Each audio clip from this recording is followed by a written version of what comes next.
যেমন তোমাদের গির্জাতে ধর্মের কাজ করা হয়, ধর্মের কাজ যেখানে করা হয় ওই জায়গায় দাঁড়িয়ে দাঁড়িয়ে এমন করে প্রসাব করতে হয় না। আমার নবী বলল, খবরদার জীবনে কোনোদিন মসজিদে দাঁড়িয়ে প্রসাব করিবে না, কোন অতএব পূজালয়ে দাঁড়িয়ে প্রসাব করবে না, কোন মন্দিরের মধ্যে ঢুকে দাঁড়িয়ে প্রসাব করবে না, কোন গির্জার মধ্যে দাঁড়িয়ে প্রসাব করবে না, কোন পূজালয়ে দাঁড়িয়ে প্রসাব করবে না। আমার নবী বললেন এগুলো হচ্ছে ধর্মীয় জায়গা, আর ধর্মীয় জায়গার মধ্যে দাঁড়িয়ে প্রসাব করতে হয় না, জীবনে এমন কোনোদিন করবে না। আল্লাহর নবী বলল, যাও বাড়ি চলে যাও। এই যুবকটা বাড়ি যেতেছিল, যেতে যেতে বলছে, মোহাম্মদ কত সম্প্রীতির কথা বলে, কেমন ভালোবাসার কথা বলে। নবী বলেছে আমাকে মন্দিরে দাঁড়িয়ে প্রসাব করিও না, এমন করে ধর্মের জায়গাতে তুমি দাঁড়িয়ে প্রসাব করতে পারবে না, গির্জার মধ্যে প্রসাব করতে পারবে না, অনুরূপ মসজিদের মধ্যেও তুমি প্রসাব করতে পারবে না। বিশ্বনবী শুধু মসজিদের কথা উল্লেখ করলেন না, মন্দির মসজিদ থেকে নিয়ে গির্জা পূজালয় সব কথাগুলি নবীজি পাশে পাশে উল্লেখ করলেন। নিঃসন্দেহে ইনি আল্লাহর পয়গম্বর, নিঃসন্দেহে ইনি আল্লাহ পাকের একজন দূত হবে, নতবা এমন বাণী তিনি দেবেন না, এমন বার্তা তিনি দেবেন না, এমন সম্প্রীতির কথা তিনি বলবেন না। তাই ওই ব্যক্তিটা ঘুরে আসলো, আসার পরে নবীজি বসে আছে, আমার নবীজির সম্মুখে দাঁড়িয়ে গিয়েছে। আমার নবী বলছে, কি ব্যাপার যুবক, আবার কেন তুমি ফিরে আসলে? তিনি দাঁড়িয়ে দাঁড়িয়ে আপনার অনুশোচনা বোধ করছে, লজ্জা পেয়েছে, তিনি আপনার তাই মুখটাকে নিচু করে বলছে, এ আব্দুল্লাহর ছেলে মোহাম্মদ, আপনাকে আমি চিনতে পেরেছি, আপনার চরিত্রে বলছে আপনি নবী, আপনার আখলাকে বলছে আপনি নবী, আপনার আদর্শে বলছে আপনি হচ্ছেন নবী। ওগো নবী, দয়া করে আপনি আমাকে আপনার ধর্মের মধ্যে গ্রহণ করিয়ে নিন। আমার নবী বলছে, না, এমন করে হবে না, যাও তুমি বাড়ি চলে যাও, চিন্তা ভাবনা করে দেখো তুমি এই ধর্ম কবুল করে থাকতে পারবে কি পারবে না। ওই যুবকটা আবার চলে গেল, রাস্তার মধ্যে যেতে যেতে ভাবছে, না, এটা ভুল করছি আমি, অতএব আমি যেহেতু আখেরি নবীকে পেয়েছি, যদি ইসলাম ধর্ম কবুল না করে নি, চিনতে পেরেছি। আবার তিনি ফিরে গেলেন আমার নবীর দরবারে। তৃতীয় দুইবার অন্য নবী দিয়েছিলেন, তৃতীয়বারে নবী বললেন, শোনো, ইসলাম এমন একটা ধর্ম, যে ধর্ম তুমি পড়বে লা ইলাহা ইল্লাল্লাহ মুহাম্মাদুর রাসূলুল্লাহ, যদি কোনো ব্যক্তি ইসলাম ধর্ম গ্রহণ করে নাই, হারাম খেতে পারবে না, অন্যকে গালি দিতে পারবে না, অন্যকে অপমান অত্যাচার অবিচার অনাচার করতে পারবে না। এমন একটা ধর্ম, যে ধর্মে অন্যের মালকে হরণ করা যাবে না, এমন একটা ধর্ম, অন্যের মাল চুরি করা যাবে না, এমন একটা ইসলাম ধর্ম। এই ধর্ম যদি গ্রহণ করতে হয়, তাহলে তোমাকে নিজেকে অপমান করে দিতে হবে, নিজেকে তোমাকে আত্মবিলীন করে দিতে হবে। এর মধ্যে তুমি কি পারবে? ওই ব্যক্তি দাঁড়িয়ে বলল, হ্যাঁ, কথা দিচ্ছি জীবনে কোনোদিন হারাম খাবো না, জীবনে কোনোদিন অন্যের মাল হরণ করব না, জীবনে কোনোদিন অন্যকে গালি দেব না, অন্যের প্রতি অত্যাচার অনাচার অবিচার করব না।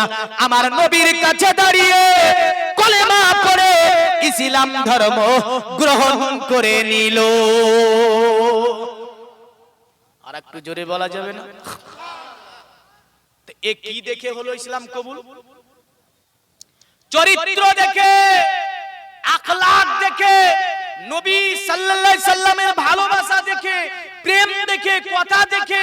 আমার নবী সাল্লাল্লাহু আলাইহি সাল্লামের কাছে এসে এই রকম একাধিক ঘটনা আছে, যারা এসে আমার নবীর কাছে কলেমা পড়ে ইসলাম ধর্ম গ্রহণ করেছে। জোরে বলেন। যুগে যুগে যুগে যুগে নবী তো এসেছিল 550 বছরে, আসেনি। কত বছর আসেনি? কত বছর আসেনি? ইমাম বুখারী বলছে 550 বছর নবী আসেনি, ঈসা নবী থেকে নিয়ে মুহাম্মদ সাল্লাল্লাহু আলাইহি ওয়াসাল্লাম পর্যন্ত।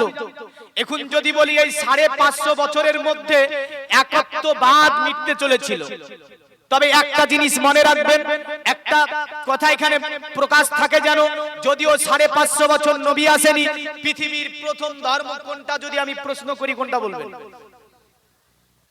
এটা জানার বিষয় যে পৃথিবীর প্রথম ধর্ম কোনটা। দেখেন, পৃথিবীর প্রথম মানব কোনটা? জোরে বলেন। আদম আলাইহিস সালাম। পৃথিবীর প্রথম মানব আদম। আদমের তো একটা ধর্ম ছিল না? ছিল না? আদম যে ধর্মটা করেছিল, ওই ধর্মটার নাম কি? ইসলাম ধর্ম। ইদ্রিস নবী যে ধর্ম করেছিল এই ধর্মের নাম ইসলাম ধর্ম। মুসা নবী যে ধর্ম করেছিল এই ধর্মের নাম ইসলাম ধর্ম। ঈসা নবী যে ধর্ম করেছিল এই ধর্মের নাম ইসলাম ধর্ম। আল্লাহ বলছে ইন্নাদ দীনা ইনদাল্লাহিল ইসলাম, ইসলাম হচ্ছে আল্লাহর কাছে ধর্ম। এখন ইসলাম শব্দের ব্যাখ্যাটা কি? ইসলাম তো একটা ধর্ম। এই শব্দটা কি শব্দ? আরবি না বাংলা? আরবি শব্দ। ইসলাম শব্দের অর্থ হচ্ছে শান্তি। কি?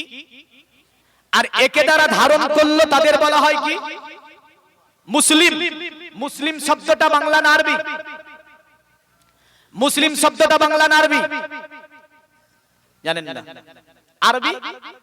কারণ কোরআন বলছে ইয়া আইয়ুহাল্লাযীনা আমানুত্তাকুল্লাহা হাক্কা তুকাতিহি ওয়া লা তামুতুন্না ইল্লা ওয়া আনতুম মুসলিমুন। এই যে মুসলিমুন, মুসলমান, তো মুসলিম শব্দের অর্থ হচ্ছে আত্মসমর্পণকারী, যারা ইসলামের হুকুম আহকাম আরকানের কাছে, ইসলামের সংবিধানের কাছে, ইসলামের লয়ের কাছে নিজেকে আত্মসমর্পণ করে দিল, এরা হচ্ছে মুসলিম। জোরে বলেন। কিন্তু আমরা নামে মুসলিম কাজে মুসলিম না, হ্যাঁ না? আমরা নামে মুসলিম কাজে মুসলিম না। দুটি কথা এখানে আরো বলে দিতে হবে, কারণ আমি যখন স্টেজে উঠি বুঝলেন এদিক থেকে এক টপিক, এদিক থেকে এক টপিক, এদিক থেকে এক টপিক, বুঝলেন? মানে দুই তিনজন দুই তিনটে বেঁধে দিয়েছি।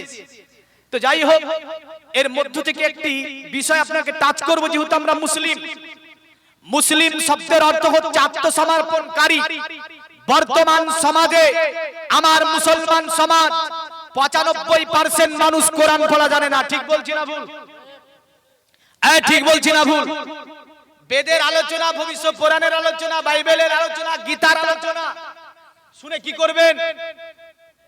তবে শুনবেন, এরপরে শোনাবো। তবে আপনাকে এখন একটা ওয়াদা করে নেব, মনে রাখেন। কারণ আজকে জালসাতে এসে আমি যদি কিঞ্চিত পরিমাণ কিছু একটা করে যেতে না পারি, এই ওয়াজ করা বৃথা হবে। হবে না? হবে না? এখানে অনেক আমার যুবক আছে যারা কোরআন শরীফ পড়া জানে না। এই কোরআন শরীফ এমন একটা কিতাব, আমেরিকার সরজমিনে মহান সম্মেলন, বিখ্যাত বিজ্ঞানী যার নাম ছিল নরেন্দ্র বসিং, অনেক কিতাবের রাইটার, তিনি বলেছিল মুসলমানদের কিতাব আল কোরআন। এই আল কোরআনের আমি নরেন্দ্র বসিং বলছি একাধিক ভুল বের করে দেখিয়ে দেব। তখন সাংবাদিকরা বলেছিল পৃথিবীতে তোমার চেয়ে বড় বড় বিজ্ঞানীরা এসেছে, কেউ কোনোদিন তত্ত্বরে মুসলমানদের কিতাব আল কোরআনের একটা ভুল বের করতে সক্ষম হয়নি। আর তুমি নরেন্দ্র বসিং বলছো ভুল ধরে দেব। তিনি বলেছিলেন হ্যাঁ ভুল ধরে দেব। তো তাকে উৎসাহিত দিয়ে বলেছিল তুমি যদি মুসলমানদের কিতাব আল কোরআনের একটা ভুল ধরে দিতে পারো, বিশ্বের কাছে তুমি জনপ্রিয়তা লাভ করবে। পৃথিবীতে কোন বিজ্ঞানী এমন কথা বলতে পারেনি, কোন ঐতিহাসিক বলতে পারেনি, কোন দার্শনিক বলতে পারেনি, কোন জ্ঞানীগুণী বিজ্ঞানী বলতে পারেনি। আজকে তুমি বলে দিচ্ছ। তিনি বলল হ্যাঁ আল কোরআনের ভুল ধরে দেব। এই যুবক, সাবধান করার জন্য বলছি, একটা জিনিস নেওয়ার জন্য ঘটনাটা খুব তাড়াতাড়ি সংক্ষিপ্ত বলছি। তো বলল ঠিক আছে, দাওয়াত আর কলম নিল, কোরআনকে খুলে দিল। কোরআনকে খুলে দেওয়ার পরে প্রথম পৃষ্ঠা, একজন বেধর্মী নারী, বিরাট একজন বিজ্ঞানী লেখিকা, প্রথম পৃষ্ঠাটা খুলেছে। প্রথম পৃষ্ঠা খুলতে গিয়ে দেখছে আল্লাহ চ্যালেঞ্জ করছে। আল্লাহ আমার চ্যালেঞ্জ করে বলছে আলিফ লাম মিম হরফে মুকাত্তাত।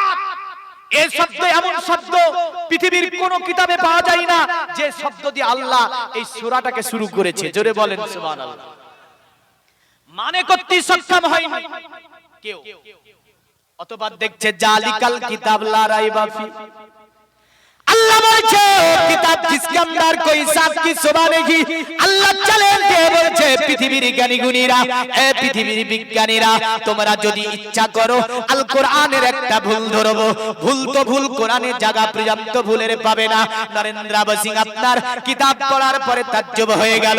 একটা একটা করে আয়াতের পর আয়াত দেখতে দেখতে দেখতে দেখতে কোরআনের সব আয়াতগুলো শেষ করে ফেললো, কিন্তু কোরআনের মধ্যে একটাও ভুল পেল না। জোরে বলেন সুবহানাল্লাহ। তিনি তাজ্জুব হয়ে বলছে পৃথিবীতে বেদ পড়েছি, মহাভারত পড়েছি, জামদেবাস্তা পড়েছি, বাইবেল পড়েছি, ত্রিপিটক পড়েছি, পৃথিবীতে অনেক ধর্মগ্রন্থ আমি পড়েছি, মুসলমানদের কিতাব আল কোরআনের মতো গ্রন্থ আমি দেখতে পাইনি। তিনি আবার দ্বিতীয়বার আবার কোরআনকে খুলে দিলেন। কোরআনকে খোলার পরে একটা একটা করে পৃষ্ঠা, একটা একটা করে অক্ষর, শব্দ বাই শব্দ তিনি মিলাতে যান, একটা ভুল বের করতে পারলেন না। আপনার তিনি তৃতীয়বার চেষ্টা করলেন, তৃতীয়বারে ব্যর্থ হলো। এক নয়, দুই নয়, 2 বছর ধরে কোরআনের গবেষণা করেছিল, কোরআনের ওপর পড়েছিল, কোরআনের ওপর আপনার গবেষণা চালিয়েছিল। শেষ পর্যন্ত এই বিজ্ঞানী বলল না, কোরআনে কোনো ভুলের জায়গা নাই।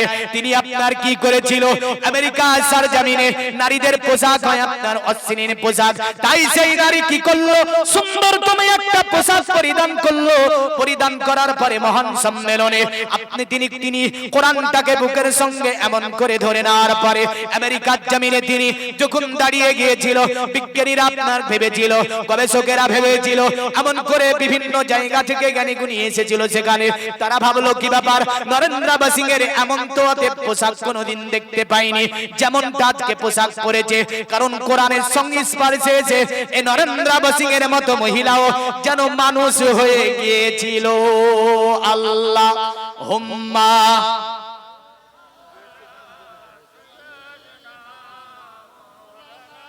ওয়ালা আলি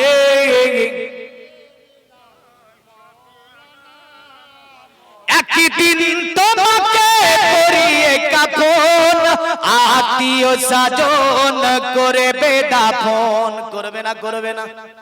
এইদিকে জাম করেছে, আমি ভাইদেরকে বলবো একটু মেহেরবানি করে, ভাই একটু এদিকে এসে 5 মিনিট যদি বসেন 5 মিনিট বসে চলে যান, অসুবিধা নাই।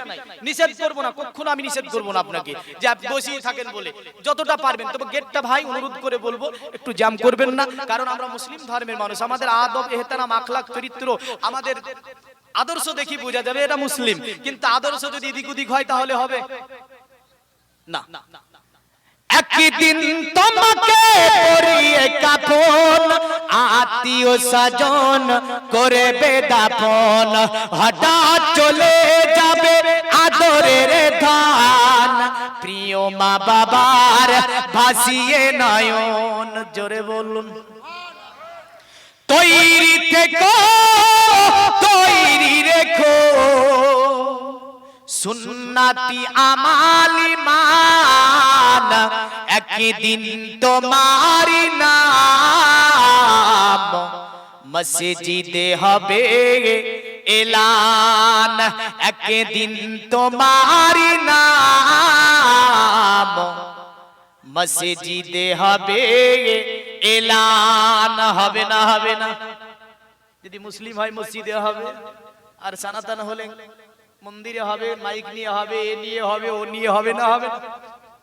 মৃত্যুকে অস্বীকার করতে পেরেছে? পেরেছে। নামাজ অস্বীকার করেছে, রোজা অস্বীকার করেছে, হজ অস্বীকার করেছে, যাকাত অস্বীকার করেছে, কিন্তু পৃথিবীতে এমন কোন ধর্মের মানুষ নাই যে মৃত্যু অস্বীকার করতে পেরেছে। পেরেছে? তো তৈরি থাকতে হবে না, হবে না? তৈরি থেকো, তৈরি রেখো, কবরে মান সামান, একদিন তোমারি নাম মসজিদে হবে এলান, একদিন তোমারি নাম মন্দিরে হবে এলান। নামে সামন জারি করিবে এত, বন্ধ হয়ে যাবে জীবন নাটক। হবে না, হবে না? নামে সামন জারি করিবে এত, বন্ধ হয়ে যাবে জীবন নাটক। বাহাদুরি থাকিবে না দেহে যাইব, ফুরিয়ে বসন্ত আসিবে শ্রাবণ। আসবে না, আসবে না? আজকে রক্তের গরম আছে, রক্তের তেজ আছে, জওয়ান আছেন আপনি, জওয়ানি আছে, বহু কিছু ভেবে ফেলছেন, কিন্তু মনে রাখবেন এটা থাকবে না।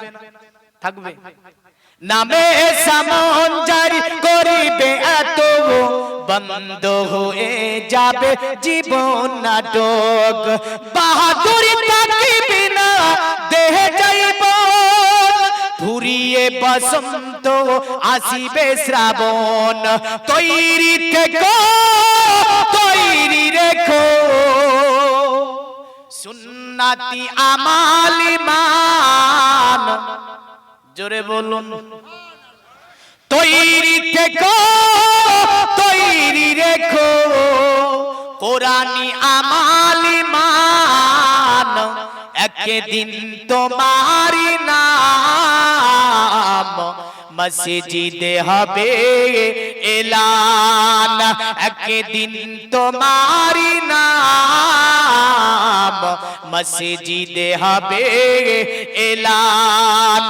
তৈরি থেকো তৈরি রেখো কবরে মান সমান, একদিন তোমারি নাম মসজিদে হবে এলান। আল্লাহুম্মা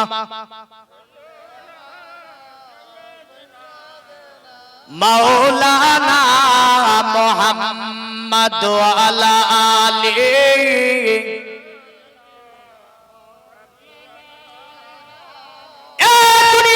মুসলমান নরেন্দ্র সিং এর মাথায় একটা ওড়না দেওয়া আছে, পুরা শরীর যেন ঢাকা আছে। তারা ভাবলো কি ব্যাপার, এমন করে কেন স্টেজের উপর উঠেছে আজকে? এর পোশাক তো দেখে দেখতাম আগে পোশাক ছিল স্কিন টাইট গেজি আর আপনার প্যান্ট পরে থাকতো। এমন একটা মহিলা সুন্দর পোশাক পরিধান করেছে, বুকে একটা কিতাবকে ধরে ফেলেছে এমন করে। তাদেরকে জিজ্ঞাসা করা হলো কি ব্যাপার? মুসলমানদের কিতাবে রতেবে কোরআনের ভুল ধরে একটা কিতাব রচনা করবে, কিতাবটা কি হয়েছে? বলল খোদার কসম কিতাব রচনা করতে তো আমি সক্ষম হইনি, তবে আমার জীবনকে বদলিয়ে নিতে পেরেছি, আমার জীবনে আদর্শ শিখতে পেরেছি, জীবনে আমি সভ্যতা শিখেছি আল কোরআনের কাছে। দীর্ঘ 2 বছরের মধ্যে এই নরেন্দ্রবাসী মহিলা এক নয় দুই নয় 52 বার কোরআনকে খতম করেছিল। জোরে বলেন সুবহানাল্লাহ। অতঃপর মানুষ হয়ে গেল, মাথায় উড়না চড়ে গেল, এমন করে শরীর আবৃত হয়ে গেল। মনে রাখবেন এই যে নারী, আপনার নারী, এই নারীকে পর্দা করতে বলেছে কোরআন, নারীকে পর্দা করতে বলেছে বেদ, নারীকে পর্দা করতে বলেছে বাইবেল। এমন করে পৃথিবীর সব ধরনের মনোঋষি জ্যোতিষী যারা আছে সকলে বলেছে নারী তোমাকে পর্দা করতে হবে। জগবেদের মধ্যে আছে অদঙ্কসব্যে মাপ্রি সনাতন পদকোহারো মাতে কস্পলক দশন্তসারি ব্রহ্মভূমিত। আপনার পণ্ডিতকে জিজ্ঞাসা করলো, এ পণ্ডিত তুমি বলো নারী পোশাক কেমন পরিধান করবে? বললো নারী যারা হবে পোশাক পরবে মাথার তালু থেকে নিয়ে পায়ের তালু পর্যন্ত। জোরে বলবেন না? কি সুন্দর একটা আদব ইহতিরাম শিখাচ্ছে। কারণ মনোঋষি জ্যোতিষী যোশী যারা তাদের রচিত যে রচনা যেগুলো, এই রচনা মোতাবেক যদি আপনি জীবনটাকে গড়তে পারেন, জেনে রাখবেন অনেকটা সার্থকতা আসবে। কখনোই আপনি এই যে আজকে দ্বন্দ্ব, এই যে সম্প্রীতি নষ্ট, ভাতৃত্ববোধের নষ্ট, এমন করে মানুষে মানুষকে গালি, মানুষে মানুষের প্রেম করতে জানি না, মানুষে মানুষকে ভালোবাসা করতে শিখিনি, আপনার এটা কোনো মনোঋষি জ্যোতিষী শিক্ষা দেননি। নবীও বলেছেন মান সালিমাল মুসলিমুনা মিন লিসানিহি ওয়া ইয়াদিহি, অতএব ওই ব্যক্তি মুসলমান যার হাত দ্বারা, যার জবান দ্বারা অন্য মুসলমান হেফাজত থাকে। জোরে বলেন সুবহানাল্লাহ। আর সনাতন ধর্মে বলল মানবকে প্রেম করো, মানব প্রেমী হচ্ছে ধর্ম। মানব ভালোবাসা ধর্ম না, ধর্ম না। কিন্তু বাঁচতে পেরেছি। এই মানব বলতে কি শুধু এ মানুষই বললো নাকি? না, জীবে প্রেম করো তানাসাকুল, যেমন জীবে প্রেম করো এটাও তো একটা ধর্ম। জীবে প্রেম করো, এই জীবে প্রেম করার নাম ধর্ম। এটাও সনাতন ধর্মের একটা মতবাদের কথা ছিল যে জীবে প্রেম করো তোমরা। হ্যাঁ, মুহাম্মদ সাল্লাল্লাহু আলাইহি ওয়াসাল্লাম মিশকাতের হাদিসে বললেন তোমরা জীবের প্রতি অত্যাচার করিও না, জীবকে অন্যায় ভাবে তোমরা হত্যা করিও না, জীবকে অন্যায় ভাবে তোমরা অত্যাচারিত করবে না। উটকে খাবার দেবে, যেমন কাজ করে নেবে, তাকে খাবার পেট পূর্ণ করে দেবে। একজন ইহুদিকে কথা আমার নবীজি বলেছিল। জোরে বল। হ্যাঁ, একজন ইহুদিকে আমার নবীজি কথা বলেছিলেন। আর আমরা তো বুঝলেন এখন, আরে বাবা রে, ধড়ি মেরে লেগেছে মাথায়, বুঝলেন বিড়ি টানছে, আর বুঝলেন কোন দোয়া জানে না, বিসমিল্লাহ জানে না, কোরআন জানে না, নামাজ জানে না, কোন দোয়া করে রাখো। এই ব্যক্তিটার জন্য কঠোর আযাব অপেক্ষা করছে মনে রাখো। হ্যাঁ, কঠোর আযাব অপেক্ষা করছে। আপনাকে স্বাধীনতা ভাবছেন আমাকে স্বাধীনতা দিয়েছে, তাকে কি স্বাধীনতা দেওয়া হয়নি? একজন ব্যক্তির জন্য আল্লাহ বলছে তোরা আমার দাসত্ব কর, তবে সমগ্র পৃথিবী তোর দাসত্ব করবে। তবে আমার দাসত্ব বাদ দিয়ে তুই অন্যের দাসত্ব করিয়ে নিবি, এটা কিন্তু আমি আল্লাহ মেনে নেব না। নেবে নাকি? মেনে নেবে না। আসেন তো ওই ব্যক্তি আপনার বলল কি অতএব নারীর পোশাক হবে কতদূর পর্যন্ত? মাথার তালু থেকে নিয়ে পায়ের তালু পর্যন্ত। জোরে বলেন। বলল যদি এর বিপরীত হয় বলে মাতি কসলক দশন্ত সারি ব্রহ্মভূমিত, যদি নারীর পোশাক অশ্লীল হয় যা দেখে অন্য পুরুষ আকৃষ্ট হয়, ওটা পৃথিবীতে নারী হবে না, ওটা হবে ধূর্ত শকুনের মতো। কারণ যে নারীর চলনে অন্য পুরুষ আকৃষ্ট হবে ওটা নারী নয়, ওটা হচ্ছে ধূর্ত শকুনের মতো। ও নারী কিসের? জগতের মুমিন মুসলমান তো নরেন্দ্রবাসী কোরআনের সংস্পর্শে আসার পরে স্টেজের উপর দাঁড়িয়ে বলেছিল শুনে রেখে দাও, আজকে তোমাদের এখানে আসার পিছনে কারণ হচ্ছে আমি কলেমা পড়ে ইসলাম ধর্ম গ্রহণ করব। অনেক আমার যুবক ভাই আছে এখানে কোরআন পড়া জানে না। আমি এই যে কোরআনের মাহিত্যতা, কোরআনের বলাত্ব, কোরআন শরীফের প্রেম ভালোবাসা নিয়ে 5 জন যুবক হাত তুলে বলেন তো যে আমি কোরআন শরীফ পড়া জানি না, কোরআন শরীফ পড়া শিখে নেব। এই হাত তোলেন তো 5 জন যুবক যারা জানে না। 2টো পেয়েছি, 3টা পেয়েছি, 5 জন নেব আমি। হ্যাঁ, বাদ বাকিগুলো দেন উঠিয়ে দিয়েছে মোটামুটি। আচ্ছা, বাদ বাকিগুলো সকলে জানেন নাকি? এই জানেন গো? মনে তো হলো সকলে জানেন। আচ্ছা, এটা আমার জন্য বললাম না আপনার জন্য বললাম? এই কার জন্য বললাম? কিন্তু আপনি যেভাবে হাতকে খিচিয়ে ধরে আছেন মনে হচ্ছে যে আমি হয়তো আপনার কাছে 2-5 কোটি টাকা চেয়েছি। এই মনে হলো না? খোদার কসম বলছি কাল কিয়ামতের দিনে এই কথাটা ধরা থাকবে, আল্লাহ রাব্বুল আলামিন আপনাকে জিজ্ঞাসা করবে এই বান্দা সেদিন তো খুব ভালো কথাই বললো যে কোরআন শরীফ এত কিন্তু অন্য অন্য ঘটনা তো শুনেছিলি, নাক নড়িয়েছিলি, কান নড়িয়েছিলি, কিন্তু হাতটা একটু নড়াতে বললো কোরআন শরীফ শেখার জন্য নড়াছিলি কেন? উত্তর দিতে পারবেন তো? পারবেন? হ্যাঁ, নবীজি সাল্লাল্লাহু আলাইহি ওয়াসাল্লাম বলেছেন তালাবাল ইলমি ফরিজাতুন আলা কুল্লি মুসলিমিন আল মুসলিমাত, প্রতিটা মুসলমান নর এবং নারীর উপরে এই ইলম শিক্ষা করাকে অপরিহার্য করে দিয়েছেন যিনি মুহাম্মদ সাল্লাল্লাহু আলাইহি ওয়াসাল্লাম। জোরে বলেন। তাহলে যিনারা জানেন না এবার মনে মনে বলে নেন ইনশাআল্লাহ কোরআন শরীফ পড়া শিখে নেব। প্রতিটা যুবককে বলছি, প্রতিটা বুড়োকে বলছি, প্রতিটা আমার সমবয়সী সকলকে বলছি, যিনারা জানেন না কোরআন শরীফ পড়া শিখে নেবেন তো ইনশাআল্লাহ বলেন। দ্বিতীয় নম্বরে নামাজ পড়ে না একাধিক আমার মুসলমান পড়ে পড়ে না। অন্য ধর্মের মানুষ আপনার প্রতিটা ধর্মের একটা রীতিনীতি অনুযায়ী পূজা মণ্ডপী, বিভিন্ন সন্ধ্যাপতি ইত্যাদি বিভিন্ন কিছু রয়েছে, কিন্তু তারাও করে না। আছে না নাই? আচ্ছা, তবু আপনাকে আমি বলি এই ইসলাম ধর্মের যেটা মূল ইবাদত সেটার নাম কি? এই কি বলেন? মূল ইবাদতের নাম কি? নামাজ বাদ দিয়ে যদি কেউ বলে জান্নাতে যাব পাবে? এই নামাজ না পড়ে কেউ যদি বলে জান্নাতে প্রবেশ করব পারবে? পারবে না। তাহলে এখানে বলেন তো আমরা 95% মানুষ নামাজ পড়ি না, কথাটা ঠিক না ভুল? ঠিক না? আমি জানি না নদিয়ার এই গ্রামটাতে হয়তো সকলে পড়ে, কিন্তু আমার মুর্শিদাবাদের একাধিক জায়গাতে আমি দেখছি যে না 95% মানুষই নামাজ পড়ে না। জাতির অদন পতন কোন জায়গাটায় দেখেন? হ্যাঁ, এখানেও ক্লেম করেছে আমাকে বলি স্যার আমাদের মুসল্লি নাই। আজকে যদি ওয়াজ করতে এসে 10টা নামাজি না বানাতে পারি তাহলে ওয়াজ করতে আসার কি দরকার আছে আমার? কি দরকার এই করে বেড়ানোর? এই যে রাত্রি আর দিন এখানে ওখানে ওখানে ওখানে। আমি গত রাত্রি তো ছিলাম আপনার জয়নগর 24 পরগনা, আপনাদের এখানে যে এখান থেকে চলে যাবো হাওড়া, তারপরে যে জলপাইগুড়ি। এ করে বেড়ানোর দরকারটা কি? যদি 10টা নামাজি এখানে এসে আমি তৈরি করে দিতে না পারি কি দরকার ওয়াজ করার?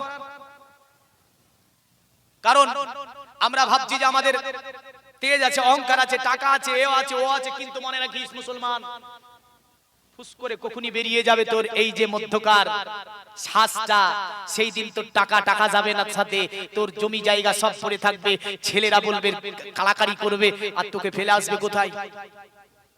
ওই বাসবাগান তালতলায়। তাহলে এই তালতলার জন্য কিছু তৈরি করতে হবে না? হবে না?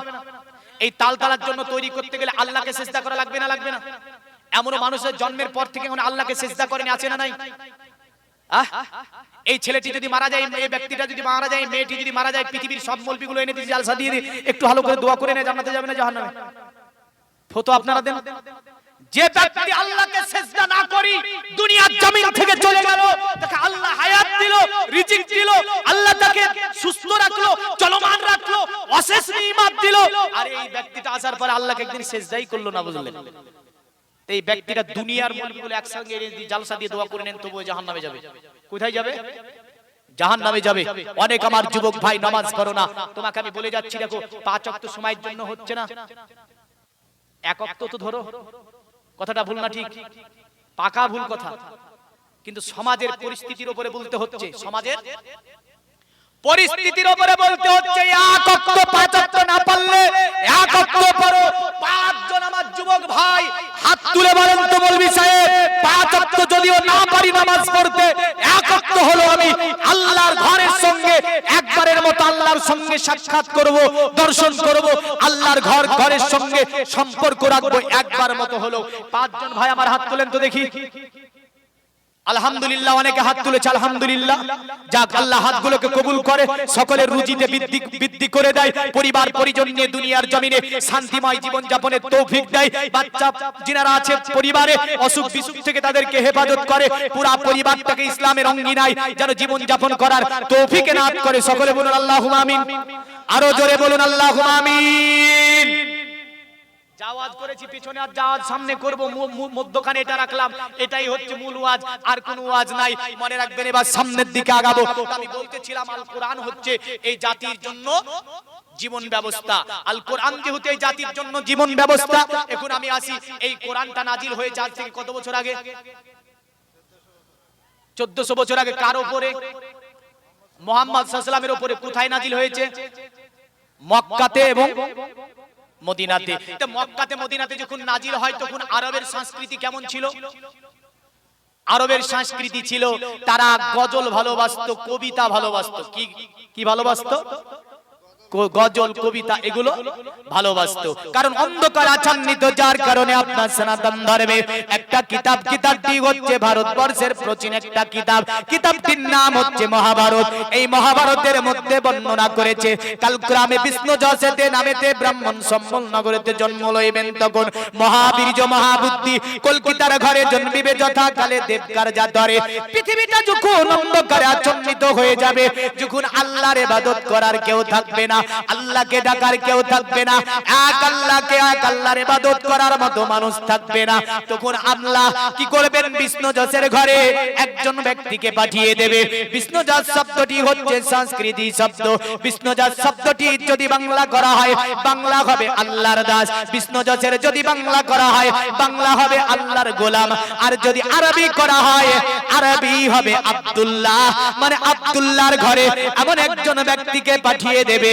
ওই ব্যক্তিটা আসার পরে এক আল্লাহর ইবাদত শিখাবে, এক আল্লাহর ইবাদত জানাবে, এক আল্লাহ কি জিনিস শিখিয়ে দেবে, আল্লাহ কি জিনিস জানিয়ে দেবে। তিনি হবে বিষ্ণু যশের ছেলে, তিনি হবে আব্দুল্লাহর ছেলে, তিনার নাম হবে নরাসং। যদিও অথর্ববেদে আছে নরাসং সাং সুদিষ্ট জাম্পাসং সত্রথস্তমাং, মানে তিনি নরাসং নামে দুনিয়াতে আসবে। নরাসং শব্দটি হচ্ছে সংস্কৃতি শব্দ। সংস্কৃতের যদি বাংলা করা হয়, বাংলা হবে প্রশংসিত। দুনিয়ার মুমিন মুসলমান নরসংয়ের বাংলা যদি প্রশংসিত হয়, আর প্রশংসিত শব্দটা আরবি করলে হবে মুহাম্মাদুর রাসূলুল্লাহ, মানে আপনার ওনার নাম হবে মোহাম্মদ, মানে তিনি হবে অতএব নরাসং, আর বাবার নাম হবে বিষ্ণু যশ। কি বললাম? একজনের নরাসং ছেলে হবে নরাসং, বাবা হবে বিষ্ণু যশ। বলে সম্বুল শহরে আসবে। কোথায় আসবে? মহাভারত বললে সম্বুলে আসবে। সম্বুল শব্দটিও সংস্কৃতি শব্দ। এই শব্দের যদি বাংলা করা হয়, বাংলা হবে আমানতের এলাকা, শান্তির এলাকা, শান্তির শহর। আর যদি আরবি করা হয়, আরবি হবে ওয়াহাজাল বালাদিল্লাহ আমিন। আমানতের শহর হচ্ছে মক্কা, আমানতের শহর হচ্ছে মক্কা। আমার আল্লাহ নবীকে কোথায় পাঠিয়েছে? একটু জোরে বলতে হবে, আরো জোরে বলতে হবে। কোথায়? আমার আল্লাহ বলেন লা উকসিমু বিহাযাল বালাদ ওয়া আনতা হিল্লুম বিহাযাল বালাদ ওয়া ওয়ালিদি ওয়া মা ওয়ালাদ। আমার আল্লাহ বলছে নবী মক্কার কসম কেন করেছি জানেন? আমার নবী বলছে আল্লাহ মক্কা তুমি কসম করেছো, মক্কাতে কাবা ঘর আছে এই কারণে। আল্লাহ বলছে না গো নবী না, কাবার জন্য কসম করি না। আমার নবী আল্লাহকে বলছে আল্লাহ কাবার মধ্যে একটা পাথর আছে যার নাম হাজরে আসওয়াদ, এই কারণে কসম করেছো। আমার নবীকে আল্লাহ বলছে নবী গো না, হাজরে আসওয়াদের জন্য কসম করি না। আমার নবী আল্লাহকে বলছো আল্লাহ তাহলে মক্কাতে দুটি পাহাড় আছে, একটার নাম সাফা, দ্বিতীয়র নাম মারওয়া। এ আমার আল্লাহ সাফা মারওয়া পাহাড়ের জন্য কসম করেছো? আল্লাহ বলছে না গো নবী না, সাফা মারওয়া পাহাড়ের জন্য আমি আল্লাহ কসম করি না। আমার নবী আল্লাহকে বলছে আল্লাহ তাহলে তুমি আরাফাতের ময়দানের জন্য কসম করেছো? আল্লাহ বলছে না গো নবী না, আরাফাতের ময়দানের জন্য কসম করি না। আল্লাহ বলছে হাবিবি লা উকসিমু বিহাজাল বালাদ ওয়া আনতা হিল্লুম বিহাজাল বালাদ ওয়া ওয়ালিদি ওয়া মা ওয়ালাদ। এ আমার নবী মক্কার কসম আমি আল্লাহ এই কারণেই করেছি কারণ মক্কাতে আপনি জন্মগ্রহণ করেছেন, আপনার পিতৃপুরুষ যারা তারা ওই মক্কাতে জন্মগ্রহণ করেছে। আরো জোরে বলতে হবে নারে তাকবীর। দেখেছেন কি জাজবা, কি ভালোবাসা, কি প্রেম, কি আপনার জোশ। সুবহানাল্লাহ সুবহানাল্লাহ। দেখেছেন বাচ্চা পাওয়া গিয়েছে, চাবি পাওয়া যায়, বাচ্চা পাওয়া যায়। ঈসা মল্লিকের বাচ্চা একটা, এখানে বাচ্চাটা কান্না করছে। গার্জেন যিনি আছেন বাচ্চাটা দয়া করে নিয়ে নেবেন, কারণ যেহেতু হাত ছুটে গিয়েছে তো হয়, কারণ আমার নবীও হালেমার হাত থেকে একসময় ছুটে গিয়েছিল, বললে ছুটে গিয়েছে না যায়নি? আচ্ছা অনুসন্ধান অফিসে আছে, অনুসন্ধান অফিসে একজন বাচ্চা আছে যিনার হবে নিয়ে নেবেন, কারণ এই যে মেলা ওতে বাচ্চা হারাবে না, হারাবে না গো। হ্যাঁ আমার নবী একসময় হারিয়েছিল, ঘটনা বলছি না আমি। তো আমার নবী কোথায় এসেছে?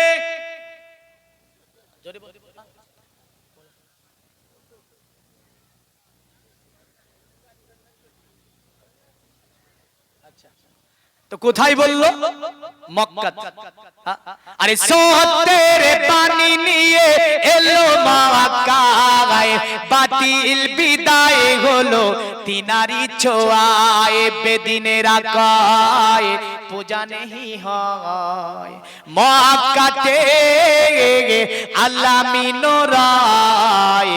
ও নবী নবীজি আমার, ও নবী নবীজি আমার, ও নবী নবীজি আমার, ও নবী নবীজি আমার, ও নবী নবীজি আমার। জোরে বলুন।